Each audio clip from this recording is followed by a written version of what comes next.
convaincu que ce pays donne sa chance à ceux qui veulent la saisir? Ouais.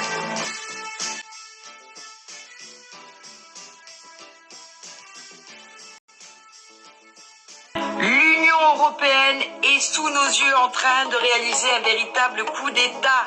Écoutez plutôt Michel Thénard qui nous dit « Cette fois-ci, tous les peuples d'Europe sont au pied du mur. » Soit l'Union européenne impose son projet et c'est clairement une dictature qui va s'imposer à tous, soit les peuples d'Europe se révoltent et font voler en éclats cette construction machiavélique et diabolique qui s'appelle l'Union européenne, n'est-ce pas? Pour conclure, les amis, l'affaire est tellement importante qu'il me paraît impossible que l'Union européenne décide de passer en force, c'est-à-dire qu'elle refuse de consulter les peuples des pays membres par référendum. On l'a déjà vu, hein, les amis, on l'a déjà vu. Enfin, ils nous avaient proposé un référendum en 2005, mais enfin bon, ils en ont absolument pas tenu rigueur, n'est-ce pas? On s'en souviendra, hein? Apprenons de l'histoire, qu'elle ne se répète pas par pitié. Apprenons des leçons.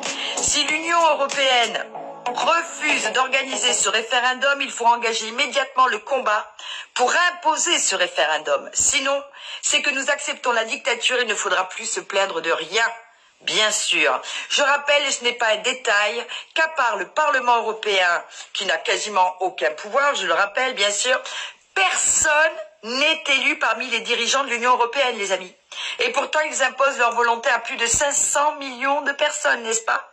Il est absolument vital de sortir et vite de ce système dictatorial. Bien sûr, les amis. Très, très important de partager. Urgent, Donald Trump lance son dernier avertissement touchant à Zelensky. Il dit « Si tu ne négocies pas avec la Russie, ma deuxième proposition te coûtera cher à toi et à Macron. Attends, prends une seconde, abonne-toi en appuyant sur le plus à droite et je t'explique tout. » Donald Trump appelle Zelensky et lui dit « L'OTAN, la France te donne le faux courage d'avoir toujours la vision de gagner cette guerre. Moi, je vais te proposer deux choses. Biden t'a donné accès à ce que tu tires des missiles à longue portée sur le territoire russe. Malgré tout ça, la Russie ne fait que pleuvoir ses pluies de drones et de missiles sur Kiev et à l'Est et bien d'autres parties, et c'est le peuple qui en souffre. Moi, je n'ai que deux options à te proposer.